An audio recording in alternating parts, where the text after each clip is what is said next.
नमस्कार मित्रों, अभियान सिविल सर्विसेज में आप सभी का स्वागत है।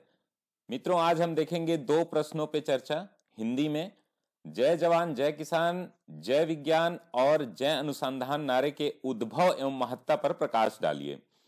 और दूसरे प्रश्न को हम देख लेंगे। इन दोनों प्रश्नों पे आज हम चर्चा करेंगे। क्या धार्मिक होना सांप्रदायिक होना है, स्पष्ट करें। मित्रों, आपसे हमें एक सुझाव की दरकार है। जो लोग भी चाहते हैं कि ये प्रोग्राम कंटिन्यू रहे, तो आप हमें कमेंट बॉक्स में बताएंगे कि एक तो कौन सा हम प्रोग्राम शुरू करें इसके बाद, और दूसरा कि किस टॉपिक पे, फोर्थ पेपर पे काम हो या थर्ड पेपर पे या फर्स्ट या सेकंड पे, आप हमें कमेंट बॉक्स में बताएंगे कि किस टॉपिक पे हम क्वेश्चंस की फ्रेमिंग आपको शेयर करें। पर डे अब डेली आंसर राइटिंग का एक सेशन होगा। करंट अफेयर्स से एक प्रश्न और एक जो स्टैटिक पोर्शन है उससे हम डेली वीडियो शेयर करेंगे। और जो फ्री ग्रुप है हमारा डेली आंसर राइटिंग का, उसमें 15 से आंसर राइटिंग शुरू होगी, 15 से या 13 से। तो आइए देखते हैं। जो लोग नए हैं कृपया हमारे चैनल को सब्सक्राइब कर लें। अगर आपको हमारा कार्यक्रम पसंद आ रहा है तो लाइक शेयर कमेंट अवश्य करें। प्रश्न है, जय जवान जय किसान जय विज्ञान और जय अनुसंधान नारे के उद्भव एवं महत्ता पर प्रकाश डालिए। तो आप सभी को पता होगा कि जय जवान जय किसान का नारा किसने दिया था? लाल बहादुर शास्त्री जी ने। शास्त्री जी ने कब दिया था? 1965 में इन्होंने दिया था। किसानों और जवानों की महत्ता को दिखाया है देश के सुरक्षा और देश की आर्थिक समृद्धि के लिए। तो आइए इसको कैसे हम ढालेंगे एक आंसर फॉर्म में, और क्या क्या लिखना है इसमें जरूरी है। तो पहले कीवर्ड्स को जरूर ध्यान दिया करें। उद्भव एवं महत्ता, मतलब इसको कहां बोला गया, मतलब इसकी उत्पत्ति कहां से हुई, तो उसको उद्भव बोलते हैं। और महत्व क्या है, वर्तमान समय में या जब ये नारे बोले गए तब क्या इनका वास्तविक महत्व था, उसके बारे में भी हम चर्चा करेंगे। आइए देखते हैं। तो पहले देखेंगे कि जय जवान जय किसान का नारा पूर्व प्रधानमंत्री लाल बहादुर शास्त्री ने दिया था। अब यहां पे आप सन भी डाल सकते हैं। 1965 के आसपास इन्होंने दिया था। एग्जैक्ट डेट तो नहीं है, लेकिन 1965 मेरे ख्याल से है, क्योंकि ये दूसरे प्रधानमंत्री थे। और जवाहरलाल नेहरू के मृत्यु के बाद इन्होंने नारा दिया था। माननीय अटल बिहारी वाजपेयी ने उसमें जय विज्ञान शब्द जोड़ा। तो ये काफी महत्वपूर्ण है, ये आप लोग याद रखेंगे, क्योंकि ये पूरा नारा जो है एक साथ नहीं डेवलप हुआ है, वो एक टाइम पीरियड में डेवलप हुआ है। तो जय विज्ञान कब शब्द जोड़ा गया? अटल बिहारी वाजपेयी जी के कार्यकाल में अटल बिहारी वाजपेयी जी ने इसको जोड़ा। जय अनुसंधान शब्द जो है, वर्तमान प्रधानमंत्री माननीय नरेंद्र मोदी जी ने पंजाब के फगवाड़ा में स्थित लवली प्रोफेशनल यूनिवर्सिटी में 106वीं इंडियन साइंस कांग्रेस के उद्घाटन समारोह में दिया, जहां पर हजारों की संख्या में देश के युवा वैज्ञानिक और विदेश के कई महान वैज्ञानिक शामिल थे। उनके सामने ये बड़ा स्टेटमेंट रखा गया, जय अनुसंधान जोड़ा गया। तो इसका क्या महत्व है, आइए हम देखते हैं नारे का महत्व। तो पहला महत्व देखेंगे हम कि आर्थिक और सामाजिक सुरक्षा की दृष्टि से दिया गया नारा जय जवान जय किसान तभी फलीभूत हो सकता है जब उसमें वैज्ञानिक अनुसंधान का पूर्ण सहयोग प्राप्त हो। तो ये पहला, इसको पॉइंट फॉर्म में हम लिख लेंगे तो आसानी हो जाती है। इसको आप चाहे तो पैरा में और बढ़ा सकते हैं।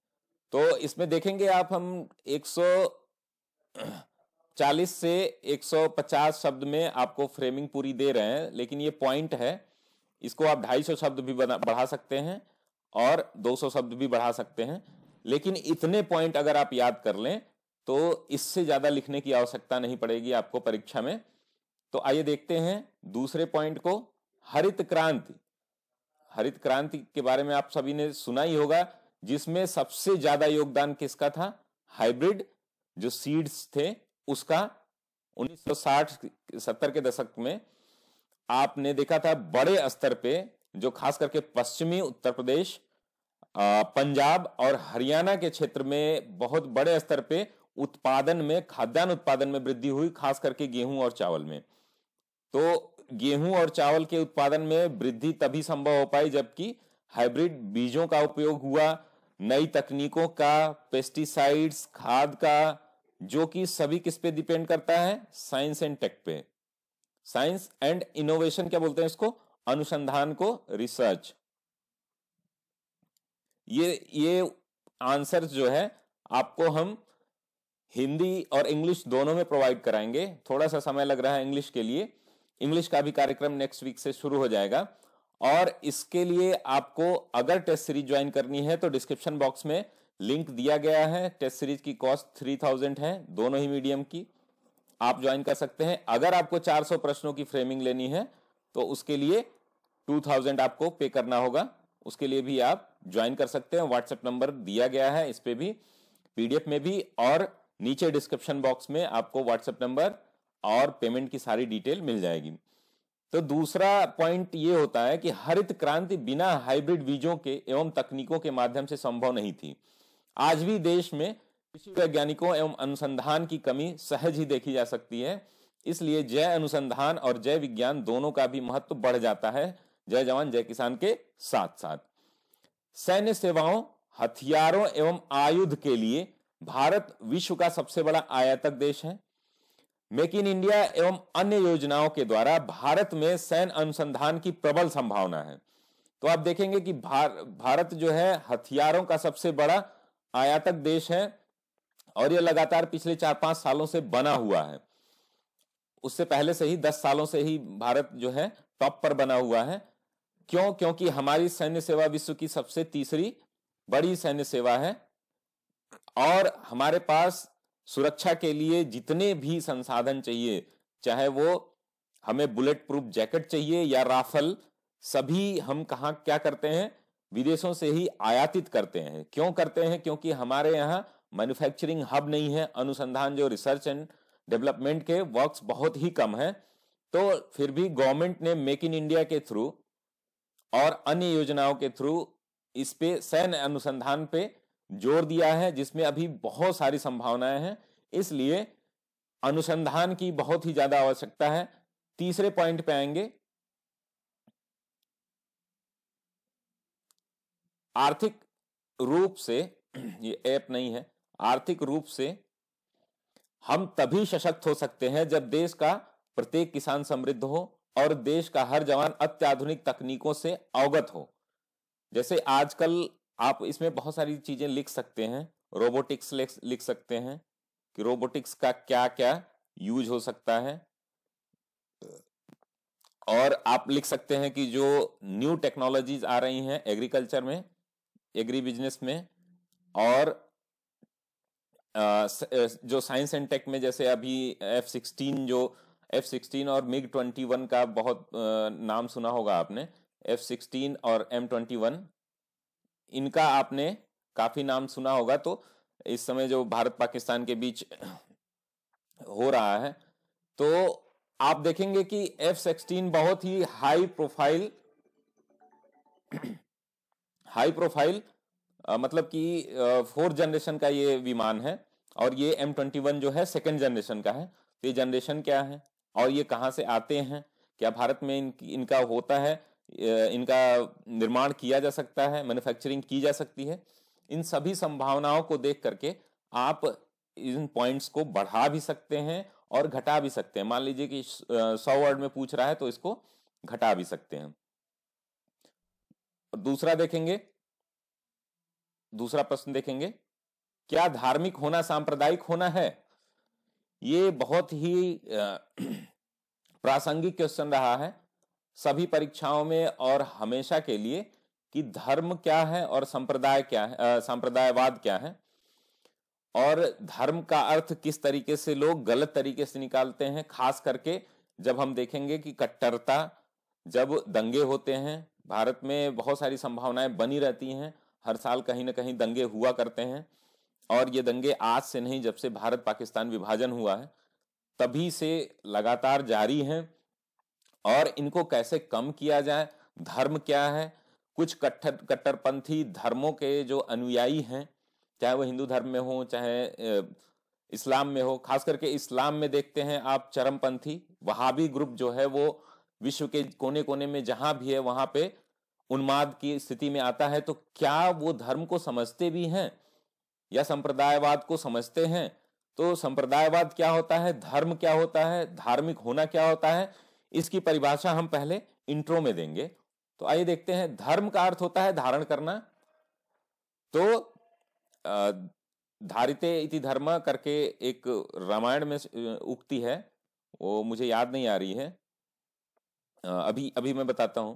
रामायण में धर्म की परिभाषा बताई गई है, ये एक अलग उक्ति है। परहित सरस धर्म नहीं भाई, पर पीड़ा सम अधम नहीं भाई। तो इसका अर्थ ये होता है दूसरे के हित से बड़ा कोई धर्म नहीं है और दूसरे को पीड़ा देने से बड़ा कोई अधर्म नहीं है। तो धर्म में क्या है ना कि दूसरे का हित देखा जाता है। अब धर्म को यही, और पर पीड़ा, पर पीड़ा क्या है, ये संप्रदायवाद है। पर पीड़ा जो है, तो ये सबसे उपयुक्त श्लोक मुझे लगा। 8-10 मैंने श्लोक देखे तो इसको आप बहुत ही अच्छे तरीके से, परहित सरिस धर्म नहीं भाई, मतलब परहित, दूसरे का हित करना सबसे बड़ा धर्म है, ही धर्म है, और पर पीड़ा देना वही क्या है, अधम है। तो ये अधम क्या है, संप्रदायवाद है।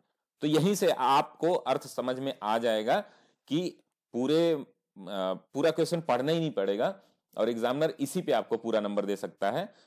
तो आगे देखते हैं। धार्मिक होना किसी धर्म के कर्म कांडों का पालन करना एवं उसके आदर्शों को जीवन व्यवहार में शामिल करना है। तो आप ध्यान से देखेंगे तो दुनिया के कोई भी धर्म हो, चाहे केशवरवादी हो, सर्वेश्वरवादी हो, बहुदेववादी हो, जितने भी धर्म हैं, सबका एक ही लक्ष्य है, मोक्ष की प्राप्ति, कैवल्य की प्राप्ति। कहीं मोक्ष बोला जाता है, कहीं कैवल्य बोला जाता है, कहीं जन्नत बोला जाता है, कहीं कुछ भी। जो निर्णय का दिन, डे ऑफ जो जजमेंट होता है, ये सारे एक ही जगह, एक ही तत्व से बने हुए हैं।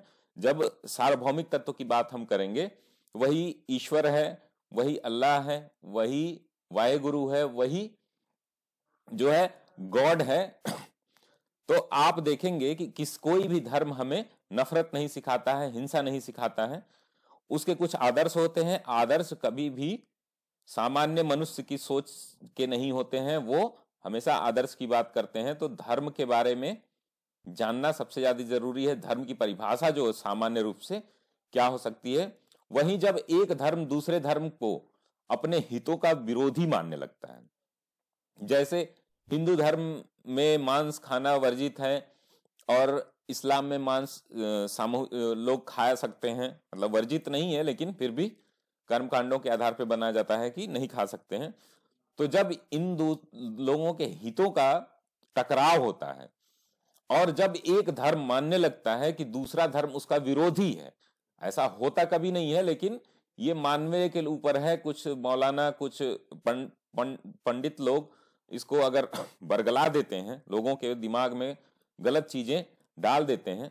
खास करके जो पाकिस्तान में जो टेररिस्ट कैंप हैं, उसमें जो ट्रेनिंग दी जाती है वो इन्हीं टाइप की ट्रेनिंग दी जाती है कि वो एक धर्म के प्रति दूसरे धर्म के प्रति जो है तुच्छ मानसिकता और निकृष्ट भावना को जगा देते हैं। तो संप्रदायवाद क्या है? जब एक धर्म दूसरे धर्म को अपने हितों का विरोधी मानने लगता है या अन्य समुदाय या धर्म के व्यक्तियों को तुच्छ व निकृष्ट मानने लगता है, संप्रदायवाद है। दोनों में अंतर हम देख लेंगे। दोनों में अंतर बहुत ही सामान्य सा है, लेकिन जब इसको आप सुसंगठित तरह से लिखेंगे और कम शब्दों में लिखेंगे तभी आपको प्रॉपर अंक मिलेंगे। आइए देखते हैं। धर्म हमें सत्य, अहिंसा, समरसता एवं बंधुत्व सिखाता है, वहीं संप्रदायवाद आतंक, हिंसा, घृणा एवं विरोध से परिपूर्ण है। धर्म अपने मूल सिद्धांतों, प्राकृतिक नियमों से प्रेरित है, जबकि संप्रदायवाद राजनीति एवं तुच्छ मानवीय हितों से प्रेरित है। तो ये दूसरा अंतर है इसमें। तो अंतर को आप 4-5 अंतर ही लिखा करें जो कि याद रहे, और उसको हम कैसे यूज करेंगे ये आपके ऊपर है। अगला देखेंगे। धर्म वसुधैव कुटुंबकम एवं भाईचारा की बात करता है, वहीं संप्रदायवाद अलगाव एवं विघटन की बात करता है। तीसरा अंतर है ये। चौथा अंतर देख लेंगे हम। धर्म के प्रति आकर्षण मनुष्य को शांति प्रदान करता है, वैश्विक नेता बनाता है। जैसे कि गांधी जी को बहुत ही धार्मिक व्यक्ति माना जाता है और उनको विश्व अहिंसा दिवस उन्हीं के नाम पे, उन्हीं के जन्मदिन के उपलक्ष्य में पूरा विश्व मनाता है। तो वो धार्मिक वही व्यक्ति है जो शांति का प्रतीक हो, जो अहिंसा का बहुत बड़ा पोषक हो। तो गांधी जी को विश्व का नेता माना जाता है। वो किसके लिए? क्योंकि वो धार्मिक थे, वो धर्म के प्रति सजग थे, वो अपने कर्तव्यों के प्रति सजग थे।